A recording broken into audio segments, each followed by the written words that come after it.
రాజోలు అనే పదం కోనసీమ కొబ్బరి బొండంలో ఎంత తీపి ఉంటుందో నాకు అంత తీగి ఉండదు ఆ మాట. రోజు జనసేన 2019లో ఒక్క విజయం, ఒక్క రాజోలు విజయం.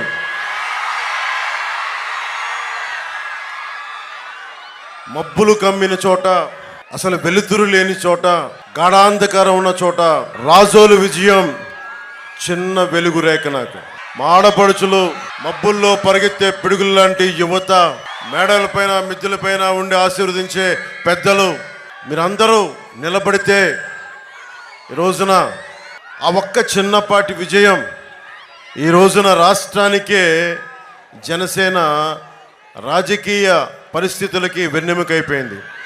ఆ విజయం మీది.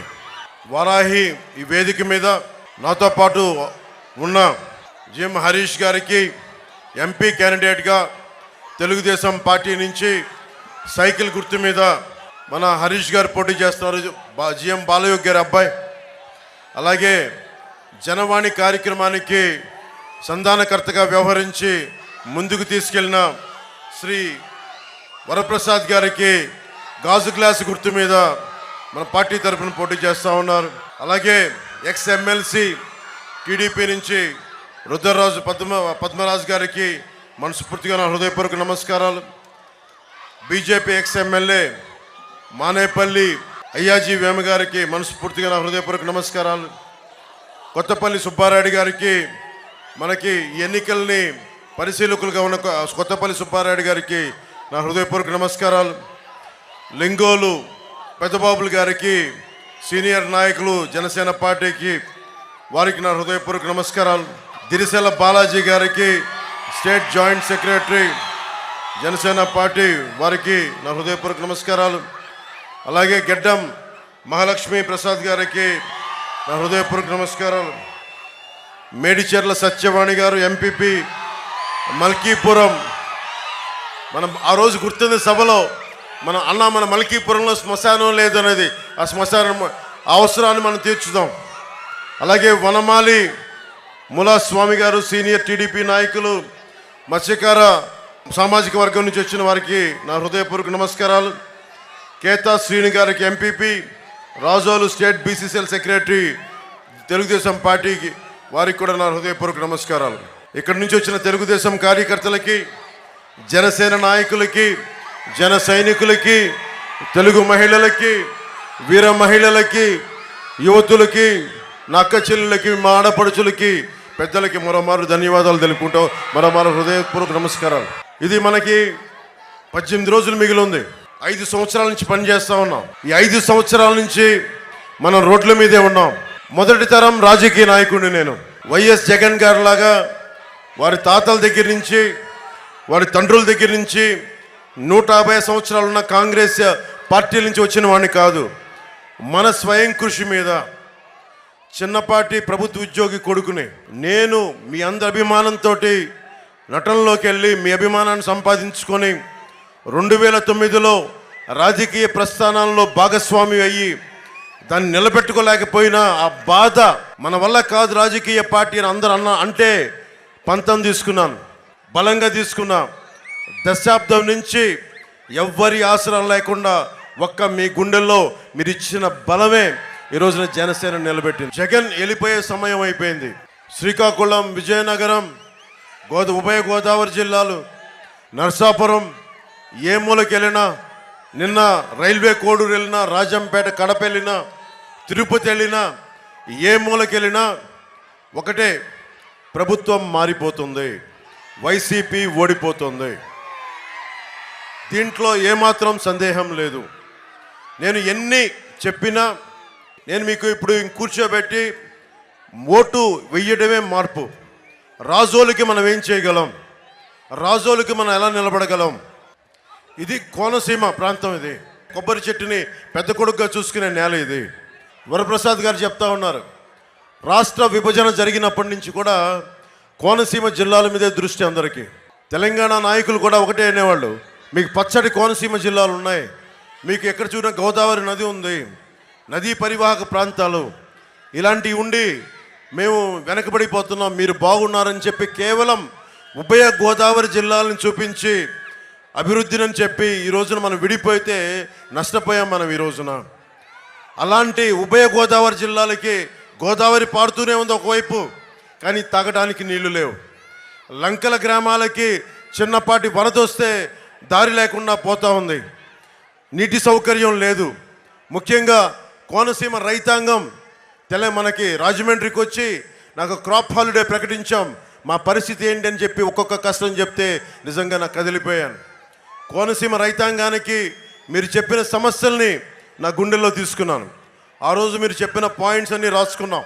అన్నం పెట్టే కోనసీమ రైతాంగానికి ఉమ్మడి కూటమి Bharatiya Janata party, Telugu Desam party, Janasena party ఈ కూటమి రైతాంగానికి ఎంత బలంగా నిలబడదో మీకు తెలియజేసుకుంటాను. 2022లో కోనసీమలో వరి పండించే రైతులు పంట విరామం ప్రకటించారు. నీరు అందించడంలో ప్రభుత్వం నిర్లక్ష్యం, కాలువల నిర్వహణ లేక ముంపు సమస్య, పెట్టుబడి పెరిగిపోవడం, మద్దతు ధర ఇవ్వకపోవడం, పంటలు వేయలేదు. దాదాపు 13 మండలాల్లో పక్క నియోజకవర్గంతో సహా అమలాపురంతో సహా క్రాప్ హాలిడే ప్రకటించారు. రైతులు నాకు చెప్పింది ఒకటే, మాకు ఎకరానికి 25,000 నష్టం కలుగుతూ ఉంది. అదే కౌలు రైతు అయితే 45 నుంచి 50,000 నష్టం కలుగుతూ ఉంది.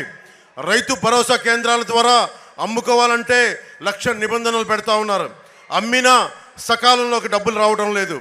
కౌలు రైతులకి గుర్తింపు కార్డులు అందించడం లేదు. పంట కాలువలు పూడికలు తీయించడం కానీ, మరమ్మతులు చేయించడం కానీ, ఏటిగట్లు పటిష్టపరచాలి, ఇవేమీ చేయట్లేదు. తొలకరి పంట సమయంలో భారీ వర్షాలు, విపత్తుల వల్ల పంట నష్టం కలుగుతూ ఉంది. ధాన్యం రంగు మారుతూ ఉంది. ఇది మా దృష్టికి తీసుకొచ్చిన సమస్య.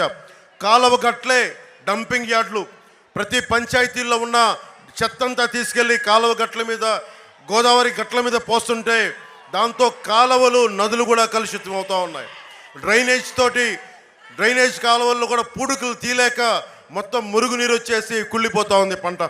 ఇవన్నీ చెప్తా ఉన్నారు. పంట కాలువల నిర్వహణ లేదు, దీని గురించి అధికారులకు శ్రద్ధ లేదు, ప్రభుత్వానికి శ్రద్ధ లేదు, ఉన్న ఎమ్మెల్యేకి శ్రద్ధ లేదంటే ఆ రోజు నేను ఒకటే మాట చెప్పాను. నేను 3.5 ఎకరాలు మాకు చిన్న వ్యవసాయ భూమి ఉండేది మొగల్తూరులో. ఒక్కొక్క సెంటు 2 సెంట్లు మనకి ఆర్థిక ఇబ్బందులు వచ్చినప్పుడల్లా పెళ్ళిళ్ళు చేయాలన్నా చిన్నమ్మలకి అమ్ముకుంటా వచ్చాం. ఒక రైతు కష్టం నాకు తెలుసు. అందుకనే రైతాంగాన్ని నేను మాటిస్తున్నాను, వచ్చిన సంవత్సరం లోపే నేను మీకు ఏమైతే సమస్యలు ఉన్నాయో, గిట్టుబాటు ధర కానీ, సాగునీటి సమస్య కానీ, ఇవన్నీ నేను ముందుండి నేను మీకు మాటిస్తున్నాను. కోనసీమ రైతాంగానికి రైతు బిడ్డగా నేను మాటిస్తున్నాను. పిఠాపురం నుంచి పోటీ చేస్తున్నాను. మీకు అందుబాటులో ఉంటాను, మీకు అందుబాటులో ఉండేవాడిని, మీకు అందుబాటులో ఉంటాను. ప్రతి సమస్యకి నేను క్షేత్రస్థాయి పరిశీలన నేను చేస్తాను. ఈ రోజున వరప్రసాద్ గారిని అభ్యర్థిగా నిలబెడుతున్నప్పటికీ కూడా నేను బాధ్యత తీసుకుంటాను. నేను వస్తాను. నేను కోరుకునేదల్లా ఇక్కడున్న అశేష నా అభిమానాలని, యువకుల్ని అందరినీ కూడా నేను ఒకటే కోరుకుంటున్నా, నాకు సమస్యలు తీర్చే సమయం ఇవ్వండి. ఫోటోలకి మీద పడ్డా, లేదంటే నన్ను వెళ్ళనివ్వకపోయినా క్షేత్రస్థాయి నాకు పర్యటన చేయాలంటే మీద పడితే నేను సమస్యల్ని నేను తీర్చలేను. నేను కోరుకునేది అదొక్కటే. రైతాంగం కోసం నేను వచ్చినప్పుడు, ఒక సమస్య కోసం నేను వచ్చినప్పుడు నాకు సమస్యని పరిశీలించే అవకాశం కల్పిస్తే నేను అన్నీ వదిలి వచ్చిన వాడిని. మీకు తెలుసు, 200 కోట్ల పైన సంపాదిస్తే తప్ప 70 కోట్లు ట్యాక్స్ కట్టలేము. నేను 70 కోట్లు ట్యాక్స్ కట్టాను 5 సంవత్సరాల్లో. అది నా సంపాదన. నాకు రాజకీయాల్లో డబ్బు సంపాదన అవసరం లేదు. కానీ మీ కష్టాలను తీర్చడానికి మీకు ఇంట్లో ఒకటిగా నేను ఈ రోజు రాజకీయాల్లోకి వచ్చాను. ముఖ్యంగా రైతాంగం చెప్పింది, నీటి తీరువ సంఘాలు ఉండేవి, అవి రద్దు చేశాడు. ఆ వ్యవస్థను చంపేశాడు జగన్. కూటమి ప్రభుత్వం రాగానే నీటి తీరువ సంఘాలని పునరుద్ధరణ చేస్తాం. అలాగే వాటికి ఎన్నికలు పెట్టడం మానేశారు. సంఘాలన్నీ కలిపి పూడికలు, కాలువలు, మరమ్మతులన్నీ చేసేవారు. గ్రామ సభలను పెట్టుకొని ఏ కాలువలకి ఏమేం చేయాలో నిర్ణయించుకునేవాళ్ళు. దానికి అవన్నీ లేకపోవడం వల్ల ఈ రోజున అన్ని రకాల వ్యర్థాలు వెళ్ళిపోయి పూడికలు లేక నష్టపోతా ఉన్న రైతాంగం. రైతులకు పెట్టుబడి ఖర్చులు పెరిగిపోయినాయి. ధవళేశ్వరం నుంచి అంతర్వేది వరకు ఉన్న పంట కాలువల్లో దారి పొడవున డ్రైనేజ్ కలవటం వల్ల పంట పొలాల్లోకి వ్యర్థాలు చేరి పంట నాశనం అవుతూ ఉంది. దిగుబడులు తగ్గిపోయాయి. నేను ఆ నీటి తీరువ సంఘాలని పునరుద్ధరణ చేసి ఆ జరుగుతున్న నష్టాన్ని మేము కట్టడి చేస్తాం. మద్దతు ధర ఇప్పించే బాధ్యత జనసేన, టీడీపీ, భారతీయ జనతా పార్టీ ప్రభుత్వం తీసుకుంటుంది. పండిన పంట ఈ రోజున వైసీపీ పండిన పంటకి కొన్నా కానీ డబ్బులు ఎప్పుడు ఇస్తున్నారో తెలియని పరిస్థితి. మేము మీకు సకాలంలో అందించే పరిస్థితి మేము తీసుకొస్తాం. జగన్ వచ్చాక దాదాపు 20,000 ఎకరాల్లో క్రాప్ హాలిడే ప్రకటించారు. క్రాప్ హాలిడే ప్రకటించడం అంటే సమ్మె చేయటం. రైతు అన్నం పెట్టే రైతు సమ్మె చేస్తే మన చేతుల్లోకి, మన ప్లేట్లోకి ముద్ద రాదు. అలాంటి రైతు కష్టానికి కూర్చొని అక్కడ రావాల్సిన ఎమ్మెల్యేలు ఒక్కరు రాలా.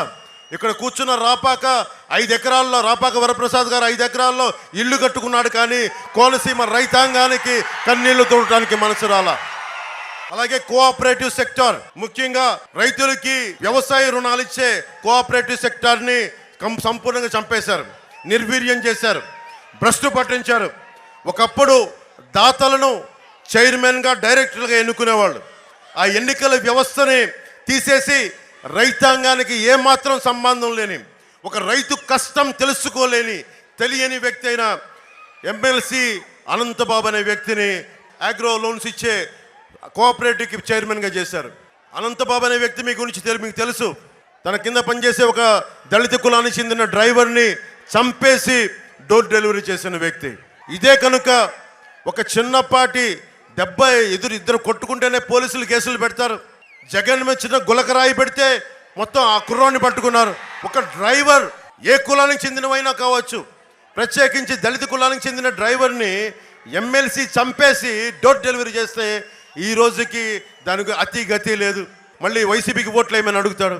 దీన్ని బట్టి ఆలోచించండి ఎంత దిగజారిపోయిన ప్రభుత్వాలు. ఇది మీకు నష్టం, మనకి నష్టం. ముఖ్యంగా ఇందాక హరీష్ గారు మాట్లాడుతా అంబేద్కర్ కోనసీమ జిల్లాగా అన్నప్పుడు నిజంగా చెప్తా ఉన్నాను. అంబేద్కర్ గారిని మనం గర్వించే, మనందరం గౌరవించే వ్యక్తి. అలాంటి వ్యక్తి పేరు కోనసీమకు పేరు పెడితే మనం ఎవరైనా సరే ఎందుకు గొడవలు పెడతారు? ఎవరికి అవసరం ఉంది? సర్ ఆర్థర్ కాటన్ దొరనే మనం గుండెల్లో పెట్టుకొని పూజిస్తాం. మొత్తం గోదావరి జిల్లాలు విదేశీయుణ్ణి, తెల్ల జాతీయుణ్ణి, శ్వేత జాతీయుణ్ణి మొత్తం గుండెల్లో పెట్టుకొని పూజిస్తాం. అలాంటిది అంబేద్కర్ కోనసీమ జిల్లాగా పేరు పెడితే దానికి అవసరం ఏముంది? గొడవ పెట్టుకోవాల్సిన అవసరం ఏముంది? కానీ సమస్య ఏంటంటే వైసీపీ కులాల మధ్య చిచ్చులు పెట్టడానికి, ప్రతి కులంలో కొన్ని వాదోపవాదాలు ఉంటాయి. వ్యక్తులకు కొంతమందికి పడవు. ఉదాహరణకి పక్కన ఉన్న రామచంద్రాపురం చూడండి, తోట త్రిమూర్తులు గారికి, పిల్లి సుభాష్ చంద్రదాస్ గారికి పడేది కాదు. ఇద్దరు వ్యక్తుల మధ్య గొడవ, అది కులాల మధ్య గొడవ అవ్వాల్సిన అవసరం లేదు. రంగా గారికి కానీ, విజయవాడలో నెహ్రూ గారికి కానీ వాళ్ళ ఇద్దరు వ్యక్తుల మధ్య గొడవ కులాల గొడవలు అయిపోయినాయి. ఇది చాలా చాలా ఉపద్రవం. ఇది ఇద్దరు వ్యక్తుల మధ్య గొడవ, కులాల గొడవలు అయిపోతే మనం ఎవరం బతకలేం. సమాజంలో ఇంకో కులం లేకుండా ఇంకో కులం పనిచేయదు. ఇది చాలా కష్టం. ఇందాక వస్తున్నప్పుడు మోరిపాడు గ్రామాల నుంచి అదే చెప్తాను. మోరిపాడు గ్రామాల నుంచి కొందరు నా దగ్గరికి వచ్చి ఒకటే చెప్పారు, మేము ఇక్కడ జీడి పిక్కల్ని కుటీర పరిశ్రమగా చేసుకుంటాం. దాంట్లో కాపు సామాజిక వర్గం ఉంది, బీసీ సామాజిక వర్గం ఉంది, ఎస్సీ సామాజిక వర్గం ఉంది. కానీ మాకు సరైన ఇబ్బందులు ఉన్నాయి, మార్కెటింగ్ ఫెసిలిటీస్ లేవు. దీనిని కుటీర పరిశ్రమగా గుర్తించాలి అంటే నేను మోరిపాడు అన్నదమ్ములకు చెప్తా ఉన్నాను, కూటమి ప్రభుత్వం రాగానే మేము వచ్చి దాన్ని కుటీర పరిశ్రమగా గుర్తిస్తాం. ఈరోజు వైసీపీ అంబేద్కర్ కోనసీమ జిల్లా పేరు పెట్టి వాళ్ళ నాయకులే గొడవ చేసి, గొడవల్లో A1గా ఉన్న అన్నేం సాయి అనే వ్యక్తే ఈ రోజున మంత్రి విశ్వరూప్ వెనక ఉన్నారు. దీన్ని బట్టి మనకేం అర్థమవుతుంది? వాళ్లే గొడవలు క్రియేట్ చేసి మనమే గొడవలు పెట్టుకోవాలనే పరిస్థితి. నేను వచ్చి ఒకటే చెప్పాను, చట్టం ఎవరికైనా సమానంగా పనిచేస్తుంది. అంబేద్కర్ గారు ఏ రోజు కూడా ఈ వ్యక్తికి చట్టం సమానంగా పనిచేసి ఇతనికి ఎక్కువ పనిచేస్తుంది ఏ రోజు చెప్పలా. తప్పు ఎవరు చేసినా రాజ్యాంగం కానీ, చట్టం కానీ, లా కానీ సమానంగా అందరికీ పనిచేస్తాయి.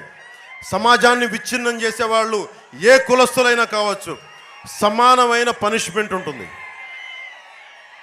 అంతర్వేది కొప్పినాతి కృష్ణమ్మ గారు అగ్నికుల క్షత్రియులు అంతర్వేది ఆలయంలో ఉండే రథాన్ని, నరసింహస్వామి రథాన్ని దుండుగులు తగలబెట్టేస్తే ఒకటే చెప్పారు, పిచ్చోడు కాల్చాడు, లేదంటే తేనె తట్టుంటే దానికి మంట పెట్టడానికి కాల్చేశారంటే కొంతమంది నీచులు ఉంటారు. గొడవలు పెట్టడానికి, లేదా పొరపాటున తాగేసే ఉండొచ్చు, కారణాలు ఏదైనా ఉండొచ్చు.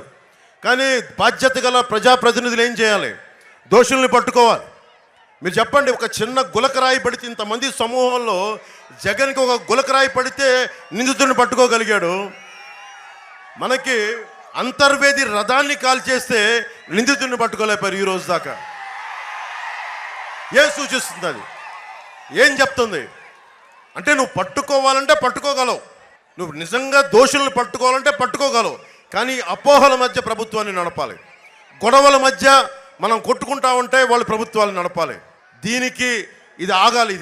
ఇలాంటి దుష్ట పరిపాలన ఆగాలి. నేనే ఉన్నా, భీమ్లా నాయక్ అని సినిమా చేశా, వకీల్ సాబ్ అనే సినిమా చేశా. నేను ఏ రోజు డబ్బు కోసం వెంపర్లాడలా. నేను వచ్చి వీళ్ళ కాళ్ళు పట్టుకోవాలంట, వచ్చి అన్న జగన్ అన్న మీరు కొంచెం వదిలితే నా సినిమాకి డబ్బులు కావాలండి. నేను ఒకటే చెప్పా, నేను మొత్తం ఫ్రీగా యూట్యూబ్లో వదిలేస్తాను సినిమా అని చెప్పి. దేనికంటాం ఆ మాట? ఆత్మగౌరవంతో బతుకుతాం, దేహి అని బతకం. ఆత్మగౌరవం కోసం ప్రాణాలు వదిలేసుకుంటాం, అంతేగాని చందనం చెట్లని నరికే వాళ్ళ దగ్గర, కులాల మధ్య చిచ్చులు పెట్టే వాళ్ళ దగ్గర, మెగాస్టార్ చిరంజీవి గారిని తీసుకొచ్చి టేబుల్ పైన కూర్చోబెట్టే వాళ్ళకి మేము లొంగం. వైఎస్ జగన్ ఒకటే గుర్తుపెట్టుకోవాలి, జగన్ ఇది 2009 కాదు 2024 గుర్తుపెట్టుకో. తెగించొచ్చాం రాజకీయాల్లోకి. నిన్న రైల్వే కోడల్లో కూడా చెప్పా, నా కోసం 40 మంది ఎర్రచందనం స్మగ్లర్లు దింపారంట పిఠాపురానికి, గోదావరి జిల్లాలకి. నేను ఒకటే చెప్పా, అరే నేను భారతీయుడిని, ఎక్కడ అక్రమం జరిగినా అన్యాయం జరిగినా ధైర్యంగా ఎదుర్కోగలను.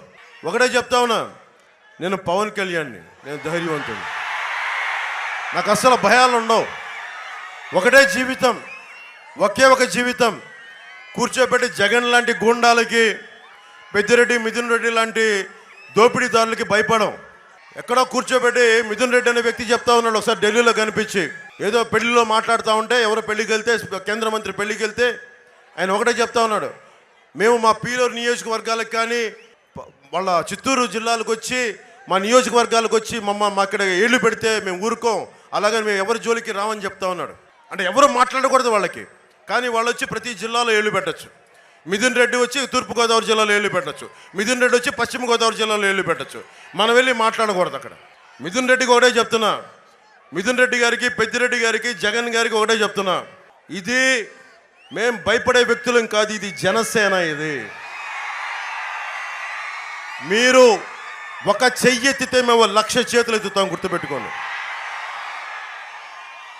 అంతర్వేది రథం పోతే గుడివాళ్ళలో ఒక మంత్రి మాట్లాడతారు, రథం గాలిపోతే ఏమవుద్ది, కొత్త రథం చేయిస్తామంటాడు. రథం తాలూకు ప్రాశస్త్యం తెలుసా, ఒక విధి విధానాలు తెలుసా, అంత తేలిగ్గా మాట్లాడచ్చా? అది వాళ్ళు ఇచ్చే గౌరవం. ఇలాంటి దుర్మార్గాలు జరిగితే వెట్టకారం అపహాస్యం చేసే వాళ్ళని చూడండి ఏ స్థాయికి వెళ్ళిపోయారు. అలాగే వశిష్ఠ వారధి సకినేటిపల్లి నుంచి నర్సాపురం వంతెన అనేది అందరి దాదాపు 40 సంవత్సరాల నుంచి కోరిక ఇది. అలాగే ఇందాక హరీష్ గారు చెప్తా ఉన్నారు, కోనసీమలో రైలు కోత వినిపించాలని. కోటిపల్లి నర్సాపురం రైల్వే లైన్ని పూర్తి చేసే బాధ్యత మనం తీసుకుందాం. అలాగే దీనికోసం కొన్ని భూముల్ని తీసుకునే పరిస్థితుల్లో ఇందాకే చూశాను, కొన్ని కొత్త ఇళ్ళు కూడా నిర్మించుకున్నా, కొన్ని ఇళ్ళు ఉన్నాయని. ఆ గ్రామాలకు ఇబ్బంది ఏదైనా ఉంటే స్వయంగా నేనే వచ్చి ఆ గ్రామాలకు వచ్చి నేను మాట్లాడతాను. మీకు నష్టపరిహారాన్ని సరైన రీతిలో ఇప్పించి, లేదంటే అవసరమైతే దాన్ని ఇంకొక వైపు మార్చే కూడా పరిస్థితిని మేము తీసుకుంటాం. కానీ ఎందుకంటే నేనే చెప్తున్నా, ఒకసారి లక్షలాది, ఉదాహరణకి కోటిపల్లి నర్సాపురం రైల్వే లైను చాలా కీలకమేది. ఇన్ని లక్షల మంది ప్రజలు ఒక్క రైలు కోత వినిపించాలని. ఇప్పుడు మనం ఊహించుకోండి, దారి పొడుగుతూ వస్తుంటే హెలికాప్టర్ని చూస్తూ ఉంటే, కోనసీమ చూస్తుంటే, రాజోలు చూస్తూ ఉంటే, మనకి పి గన్నవరం చూసినా, అమలాపురం పోయినా, మన ఇటు రాజోలు వచ్చినా, ఆ పైనుంచి చూస్తుంటే ఎంత సుందరంగా ఉందో, ఎంత అందంగా ఉందో. కొబ్బరి తోపులు, అందమైన నదులు, కాలువలు ఊహించుకోండి. వీటి మధ్యలో నుంచి ఒక రైలు కూతతో ఒక ఒక ట్రైన్ పోతూ ఉంటే ఎంత సుందరంగా ఉంటుంది. కేరళ తరహాలో, రాజస్థాన్ తరహాలో రాజస్థాన్లో ప్యాలెస్టాన్ వీల్స్ లాగా మనం ఈ కొబ్బరి తోపుల మధ్య మనం కూర్చోబెట్టి ఒక చక్కటి రైల్వే లైన్ చేసుకోగలిగితే మనకి చాలా అద్భుతమైన మనకి టూరిజం డెవలప్ అవుద్ది. ఇంతమంది యువతకి ఉపాధి అవకాశాలు ఎక్కడి నుంచి కల్పిస్తాం?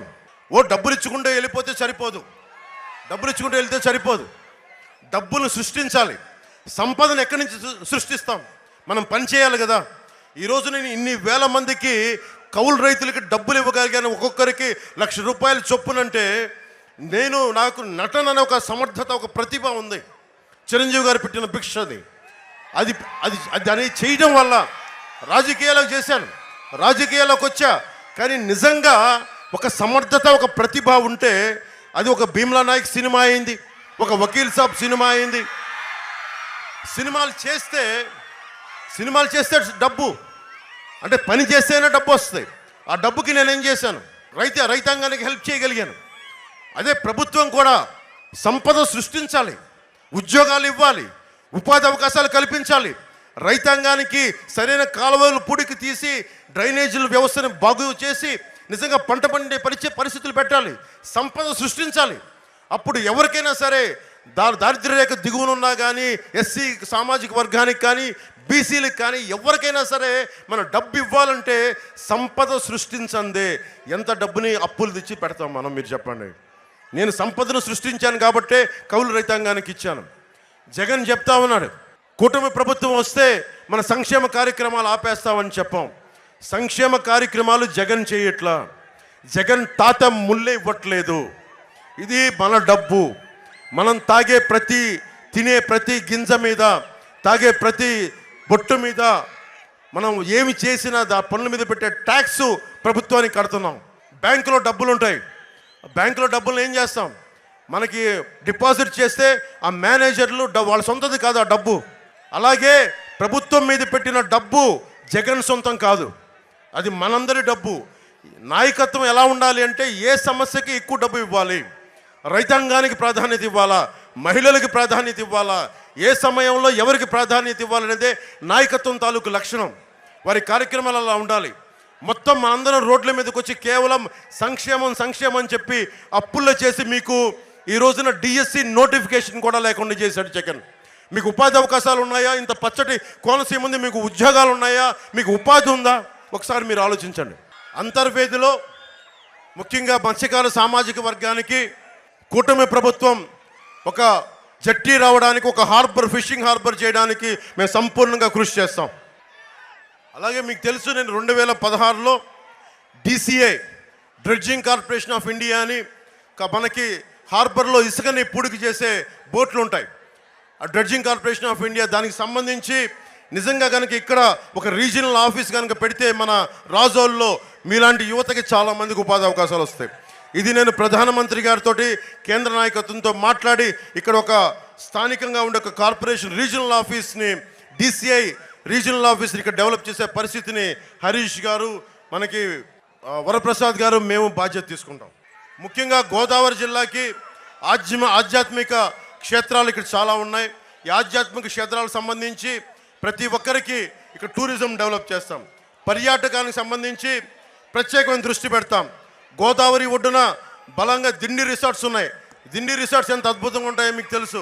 అలాంటిది ఈ తీర ప్రాంతం అంతా రిసార్ట్స్ కనుక కేరళ తరహాలో మనం డెవలప్ చేసుకోగలిగితే, కేరళ తరహాలో టూరిజం డెవలప్ చేసుకోగలిగితే బోల్డ్ అంతా ఉపాధి అవకాశాలు లభిస్తాయి.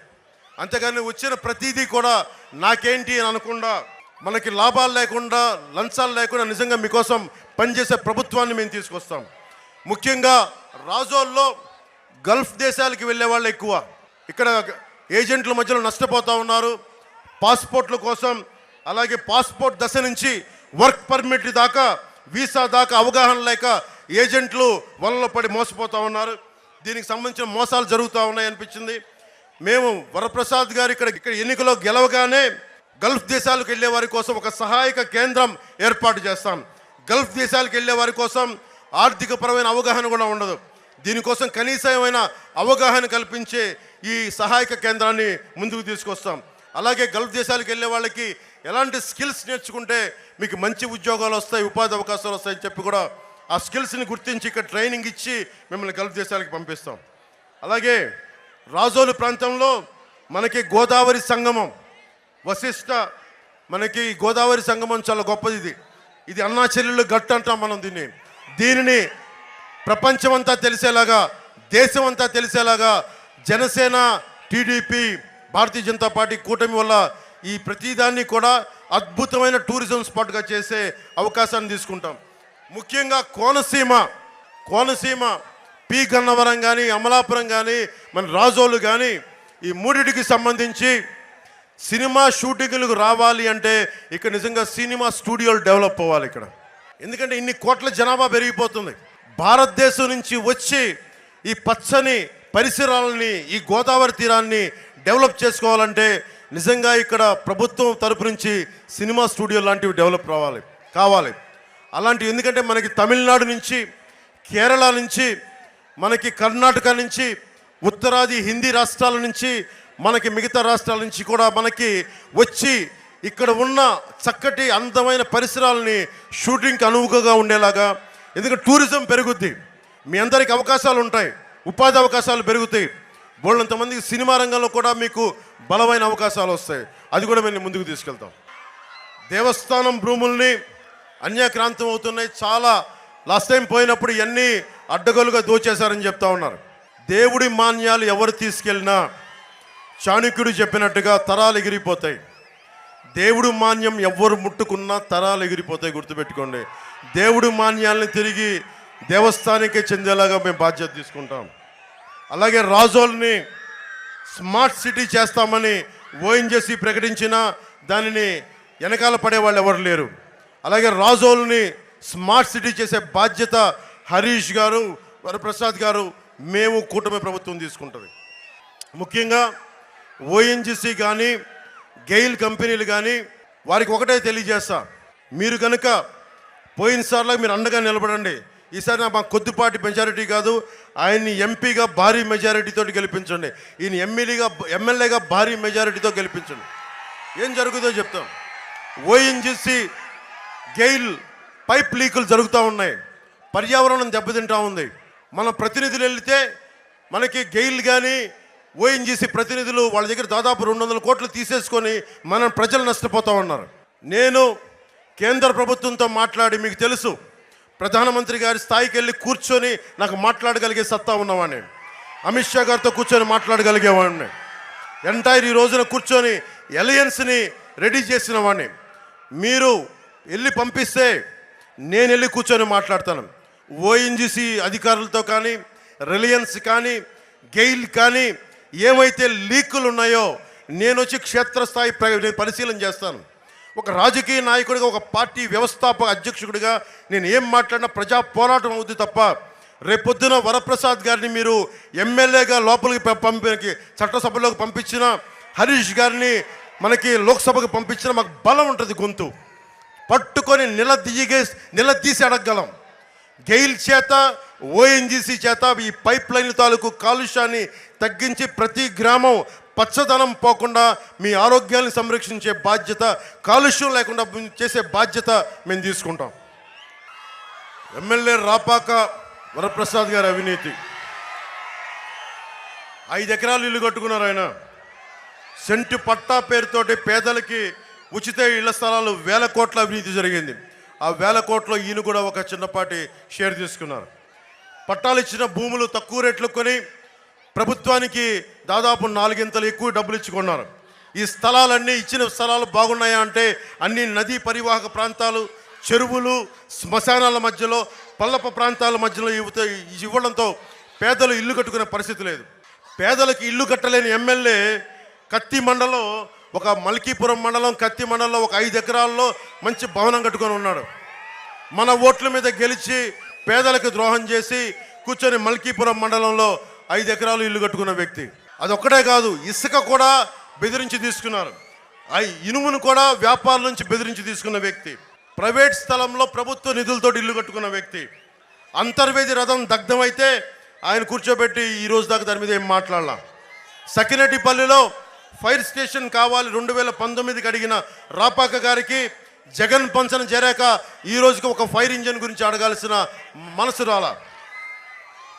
ముఖ్యంగా దాతలు ఇచ్చిన కాలేజ్ ఉంది, దాతలు ఇచ్చిన మల్కీపురంలో కళాశాల భూములపై అధికార వీళ్ళు వైసీపీ మరి కన్నుబడింది. దాదాపు 500 కోట్ల రూపాయల విలువైన భూములు ఒక్కొక్క లెక్చరర్ని బదిలీ చేసి దాన్ని మూసేసి 500 కోట్ల భూమిని దోచేయడానికి ప్రయత్నం చేస్తూ ఉన్నారు.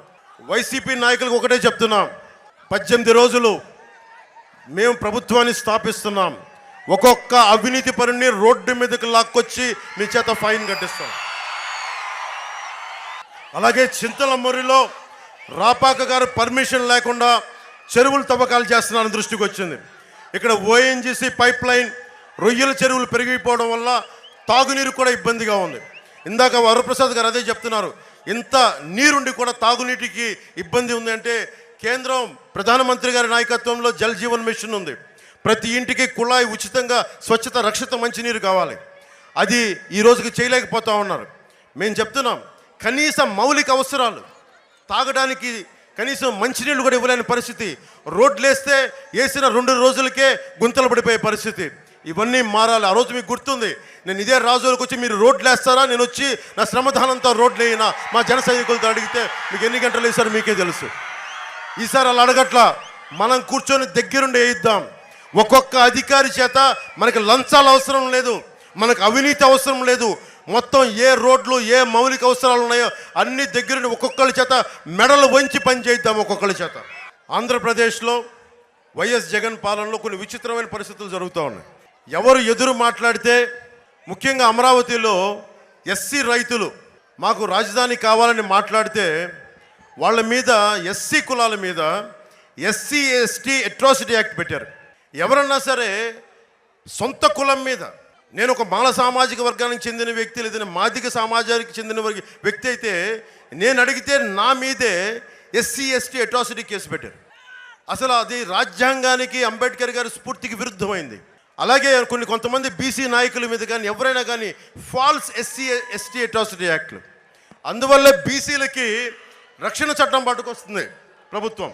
ముఖ్యంగా చూస్తే గొంది గ్రామంలో మంచినీటి చెరువు పక్కన రొయ్యల చెరువు తవ్వించడానికి ప్రయత్నం చేస్తే అక్కడ ముఖ్యంగా మత్స్యకార యువత అడ్డుకున్నారు. అగ్నికుల క్షత్రియ యువత అడ్డుకుంటే వారిపైన ఎస్సీ ఎస్టీ అట్రాసిటీ యాక్ట్ చేసి వారిని కేసులు పెట్టి భయపెడతా ఉన్నారు. తాటిపాక గ్రామంలో ఫ్లెక్సీలు చించారని చెప్పి కొన్ని గొడవలు జరిగినాయని చెప్పి సెట్టిబలిజి కులానికి చెందిన వ్యక్తులకి ఎస్సీ ఎస్టీ అట్రాసిటీ తప్పుడు కేసులు పెట్టారు. నిజంగా తప్పు చేస్తే కేసులు పెట్టాలి. అసలు తప్పే జరగకపోతే వేరే గొడవ జరిగితే వారి మీద అకారణంగా అన్యాయంగా ఎస్సీ ఎస్టీ అట్రాసిటీ కేసులు పెడితే ఇది చాలా అన్యాయం, చాలా అక్రమం. ఇది నేను ఓట్ బ్యాంక్ పాలిటిక్స్ మాట్లాడలా. అంబేద్కర్ గారి రాజ్యాంగం ప్రతి ఒక్కరికి రక్షణ కల్పించబడింది. చట్టం నుంచి రక్షణ ప్రతి భారతీయుడికి ప్రతి కులస్తుడికి కల్పించిన హక్కు. దాన్ని ఉల్లంఘించే హక్కు ఎవ్వరికీ లేదు. ఈరోజున వైసీపీ నుంచి పోటీ చేసిన గొల్లపల్లి గారి చరిత్ర కూడా చాలా ఉంది చిట్టా. అది మీ అందరికీ తెలుసు. ఇది మనకి 18 రోజులు ఉంది. ఇంకా ఈ 18 రోజుల్లో మీరు ఎలా నిర్ణయించుకుంటారు మీ భవిష్యత్తుని మీరు నిర్ణయం తీసుకోండి. నేను ప్రతి అడ్డమైన ఎదవ చేత మాటలు అనిపించుకుంటా ఉన్నాను. నా మాట హార్ష్గా ఉండొచ్చు, ఇబ్బందిగా ఉండొచ్చు. పడేవాడు నాకు కదా, నాకు తెలుస్తుంది బాధ. జగన్కి ఏముంది, బాబాయిని గొడ్డలతో నరికించిన వాళ్ళు కూడా భుజాల మీద వేసుకొని తిరుగుతాడు. ముఖ్యంగా ఆడబిడ్డలకి వైసీపీ కనుక ఇంకొకసారి వస్తే రక్షణ ఉండదు. ఆడబిడ్డలకి సొంత చెల్లెలు బట్టల మీద కామెంట్ చేసే దిగజారుడి వ్యక్తి ముఖ్యమంత్రి. చెల్లెలు బట్టలు ఎవరన్నా చూస్తారా? రంగులను ఏమన్నా అంటావా? పచ్చదనం గ్రీన్ కలర్ చెట్లు ఉంటే కూర్చోబెట్టి ద్వేషంతో మనం పచ్చని చెట్లను చూడటం మానేస్తావా? పసుపు రంగు చొక్కా వేసుకున్నారని చెప్పి బంతిపూలని దేవుడి మెడలో దేవుడికి విగ్రహానికి వేయడం మానేస్తావా? అరే ఎవరు ఏ బట్టలు వేసుకుంటే ఏంటి? ఇది దిగజారుడి వ్యక్తి నా భార్యను అన్నాడు, నా వ్యక్తిగత జీవితాన్ని తిట్టాడు. ఈ రోజు అన్నీ దిగజారిపోయి తనతో తోపుట్టిన చెల్లెలను తిడతా ఉన్నాడు. వివేకానంద రెడ్డి గారి కూతురు గారిని తిడతా ఉన్నారు. దీన్ని బట్టి అర్థం ఇదొక్కటి. ముఖ్యంగా ఆడబిడ్డలకి భద్రత ఉండదు వైసీపీ నాయకులు వస్తే. వైసీపీ ఇంకోసారి మీరు ఓటేస్తే యువతకు చెప్తున్నాను, మీకు ఉపాధి అవకాశాలు ఉండవు. రైతులకు చెప్తున్నాను, మీకు గిట్టుబాటు ధర రాదు, మీకు సాగునీరు సమస్యలు తీర్చరు. అన్నిటికంటే డేంజరు. అతను వస్తే మీకు ఈ రోజున డిజిటలైజ్ చేస్తూ ఉన్నాడు. పట్టా పుస్తకాలు ఉండవు. ముందుగా పట్టా పుస్తకాల్లో జగన్ బొమ్మ వేసుకున్నాడు. ఆంధ్రప్రదేశ్ రాజముద్ర ఉండాలి పట్టా పుస్తకాల మీద. అన్నీ డిజిటలైజ్ చేస్తాడంట. డిజిటలైజ్ చేసినోడు ప్రభుత్వాస్తుల్ని తాకట్టు పెట్టినోడు రేపొద్దున మీ ఆస్తుల్ని, మీ స్థిరాస్తుల్ని, మీ తల్లిదండ్రులు ఇచ్చిన ఆస్తుల్ని, మీ తాతల వారసత్వం నుంచి వచ్చిన ఆస్తుల్ని అప్పు కూర్చోబెట్టి తాకట్టు పెట్టేస్తాడు. ముఖ్యంగా చెప్తున్నాను, వైసీపీ మద్దతుదారులు కూడా చెప్తున్నాను, తల్లినే ఉపేక్షించని వాడు రేపొద్దున చట్టాలు తీసుకొస్తే, అతన్ని గెలిపిస్తే, అతను కనుక మీరు ఉంటే ఓటు వేసారంటే మీ భవిష్యత్తుకు మీరే పెట్రోల్ వేసి కాల్ చేసుకున్నట్టు మర్చిపోకండి. ఇది బంగారు భవిష్యత్తుకి మీరే చక్కగా పెట్రోల్ వేసుకొని నిప్పంటించుకొని దహించుకుపోతున్నాడు.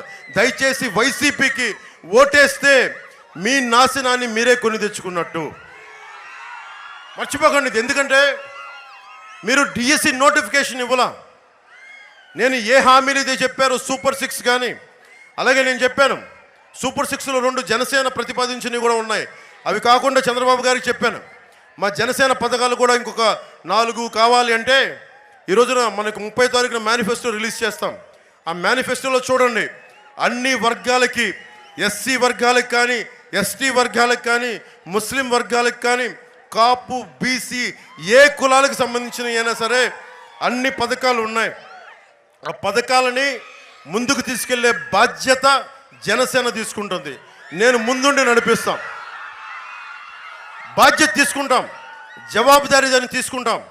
ముఖ్యంగా రైతాంగాన్ని చెప్తున్నాను, మీరు క్రాప్ హాలిడే ప్రకటించారు, మీరు నడుం బిగించాలి. యువతకు ఉపాధి అవకాశాలు లేవు, మీరు నడుం బిగించాలి. కూటమిని భారీ మెజారిటీతో గెలిపిస్తే తప్ప మీకు రక్షణ ఉండదు. ఎందుకంటే పట్టా పుస్తకాల్లో కూడా జగన్ బొమ్మ వేశారంటే అదేదో వాళ్ళ తాత ముల్లెలాగా, మొత్తం వాళ్ళ సంపదలాగా, వాళ్ళే పెట్టి పుట్టినట్టుగా, మనమేదో వాళ్ళ కింద కూర్చొని అడుక్కునే వాళ్ళలాగా. మీరు గుర్తుపెట్టుకోండి, ఒక ఉప్మాకో ఒక కాఫీకో అమ్ముడైపోకండి. అమ్ముడైపోయే వాళ్ళు కొంతమంది ఉంటారు, అలా అవ్వకండి. ఇది మీ హక్కు. ఇది నేను రైల్వే కోడూరులో కూడా చెప్పా, ఒక తప్పు జరుగుతున్నప్పుడు పిరికితనంతో అందరం నీరసపడిపోతా ఉన్నాం. రైల్వే కోడూరులో యువతకు చెప్పాను, నేను వచ్చినప్పుడు అందరూ రోడ్ల మీదకి వస్తారు, చేతులు ఊపుతారు. అన్యాయం జరుగుతుంటే మటుకు అందరూ కూర్చొని కామ్గా ఉంటారు. నేను మీలాంటి మనిషినే, మొదటి తరం రాజకీయ నాయకుడిని. మీరు బయటికి రండి, మీ ప్రాణానికి నా ప్రాణం అడ్డేస్తాను. నేను ఉన్నాను మీకోసం, నిలబడతాను మీకోసం. దశాబ్దంగా మీకోసం నిలబడి ఉన్నాను. పారిపోను. నేను బలమైన భావజాలం కలిగిన వాడిని. వైఎస్ జగన్ 10th క్లాసు ఇంటర్మీడియట్లో పేపర్లు రిలీజ్ చేస్తూ ఉంటే నేను చెగ్వేరా గురించి చదువుకున్నవాడిని, విప్లవాల గురించి చదువుకున్నవాడిని, భారత పాకిస్తాన్ విభజన గురించి చదువుకున్నవాడిని, కష్టాల గురించి తెలిసిన వాడిని. తరిమిల నాగిరెడ్డి తాకట్లో భారతదేశం చదివిన వాడిని. జగన్ పిచ్చి పిచ్చి వేషాలు వేస్తూ ఉంటే నేను తాకట్లో భారతదేశం చదివిన వాడిని. జగన్ లాంటి గుండాలకి బెదిరేదే లేదు. నేను నిలబడతాం. అసెంబ్లీకి నేను కనుక వెళ్ళుంటే పరిస్థితి వేరేలా ఉండేది. ఒక్కడు చాలు. 1 man's courage makes a majority అంటాం. ఒక్కడు నిలబడితే, రోడ్డు మీద ఒక్కడు నిలబడితే 100 మందికి దమ్ము ధైర్యం వస్తుంది. మనం నిలబడి ఉన్నాం. ఈ రోజున 5 సంవత్సరాలు మీలాంటి మహిళలు వచ్చి నిరసన ప్రకటిస్తే మధ్యతరగతి పాపం ఇంట్లో కూర్చున్న ఆడపడుచులు వాళ్ళ మీద అటెంప్ట్ మర్డర్ కేసులు పెట్టారు. నిజంగా ప్రజల తాలూకు విప్లవం ఎలా ఉంటుందో మీకు చూపించాను. వైజాగ్లో కూర్చొని నా హోటల్ రూముల్ని భయభ్రాంతులను చేసి పోలీసు బూట్లతో మనకు రూముల పైన భయపెడితే ఒంటరి మహిళల బిడ్డల్ని తీసుకొచ్చి అన్న బయటకు వచ్చే వరకు మేము ఇక్కడే ఉంటాం కూర్చోని చెప్పి ఆ విజువల్స్ అని మీరు చూశారు. నిజంగా గుండెల లోతులోంచి ధైర్యం ఇచ్చే నాయకత్వం నిలబడితే ప్రజలు రోడ్ల మీదకి వస్తారనేది నేను ప్రూవ్ చేశాను. ఈ రోజున జనసేన నాయకులు వరప్రసాద్ గారికి చెప్తున్నాను, తెలుగుదేశం తరఫున పోటీ చేసిన హరీష్ గారికి, వాళ్ళ నాన్నగారు బలమైన గొప్ప నాయకులు బాలయోగి గారు, ఆయన స్ఫూర్తిని తీసుకొని ఆంధ్రప్రదేశ్కి మనం నిలబడాల్సిన అవసరం ఉంది. మన కోనసీమకి నిలబడాల్సిన అవసరం ఉంది. మన కోనసీమ కష్టాలని తీర్చాల్సిన అవసరం ఉంది. మనందరం సమిష్టిగా కలిసికట్టుగా మన రాష్ట్రాన్ని రక్షించుకుందాం, పరిరక్షించుకుందాం. యువతకి బాధ్యతనిద్దాం, యువతకు ఉపాధి అవకాశాలు ఇద్దాం, రైతుకి అండగా ఉందాం, ప్రతి బీసీలకి ఎస్సీలకి ప్రతి ఒక్కరికి చేదోడు వాదోడుగా ఉందాం, మైనారిటీలకి అండగా ఉందామని తెలియజేసుకుంటూ నాకు ఈ అద్భుతమైన అవకాశాన్ని ఇచ్చిన నా రాజోలు ఒక అమావాస్య రోజున ఒక సన్నటి వెలుగురేఖ, కనిపించని వెలుగురేఖ ఎలా ఉంటుందో నా రాజకీయ జీవితంలో పార్టీ పెట్టిన తర్వాత నా రాజోలు గెలుపు అంత గొప్పటి వెలుగురేఖ. అలా హారతి ఇచ్చారు ఆ రోజున. ఆ హారతే ఈ రోజున ఎన్నికల తర్వాత రాష్ట్రాన్ని అంతటికీ వెలుగు చూపించాలి. అలాంటి వెలుగు కోసం, అలాంటి బలమైన దినం కోసం నేను పిఠాపురం నుంచే పోటీ చేస్తున్నాం. బద్దలు కొడతాం, రాజోలుని బద్దలు కొడతాం. తెలుగుదేశం పార్టీ ఎక్కడ పోటీ చేసినా జన సైనికులు, జనసేన మద్దతుదారులు సంపూర్ణంగా నిలబడతాం. బీజేపీ ఎక్కడ నిలబడితే బీజేపీకి సంపూర్ణంగా నిలబడదాం. మీ అందరికీ అండగా ఉంటానని తెలియజేసుకుంటూ సెలవు తీసుకున్నాను. జై టీడీపీ, జై బీజేపీ, జై జనసేన.